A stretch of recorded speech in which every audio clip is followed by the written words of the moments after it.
C'est un projet de loi qui fait grand bruit en ce début d'année 2023. Mardi 10 janvier, lors d'une conférence de presse, Elisabeth Borne a donné le coup d'envoi de la réforme des retraites. À compter du 1er septembre, l'âge légal sera relevé progressivement de 3 mois par an, pour atteindre 64 ans en 2030, a-t-elle annoncé.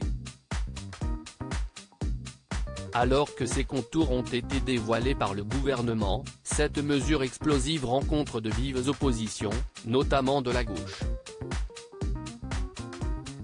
Les députés de la NUP ont déposé plus de 7000 amendements en commission des affaires sociales contre ce projet de réforme.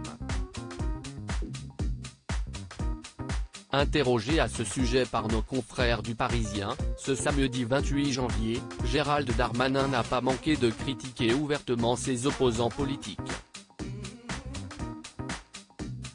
La NUP, plus les jours passent, plus les électeurs de gauche voient que c'est une arnaque. La NUP ne cherche qu'à bordéliser le pays, a-t-il vivement fustigé. Le ministre de l'Intérieur a également critiqué plusieurs personnalités politiques de gauche qui défendent selon lui l'idée d'une société sans travail, en opposition à la majorité du président de la République qui défend à ses yeux le travail, les valeurs de l'effort, de mérite et d'émancipation.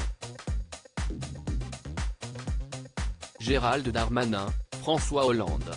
Ces politiques dont la vie privée a été chamboulée en 2022. M. Mélenchon et ses amis défendent une idée bobo. Il y a ceux qui défendent la négation du travail, ceux qui pensent qu'il faut travailler de moins en moins et défendent le droit à la paresse, comme Madame Rousseau, a insisté le locataire de la place Beauvau. M. Mélenchon et ses amis défendent une idée gauchiste, bobo, celle d'une société sans travail, sans effort, a-t-il ajouté. Ceux qui répondent de ce gauchisme bobo ont finalement un profond mépris de la valeur travail que défendent les ouvriers et les classes populaires, a ensuite estimé Gérald Darmanin. Je pense surtout qu'on doit d'abord faire passer un message aux Français, pour mettre notre système des retraites à l'équilibre. Oui, il faut travailler plus. Il ne faut pas dire autre chose et l'assumer, a-t-il conclu, avant de demander un effort à la population. Article écrit en collaboration avec 6 médias.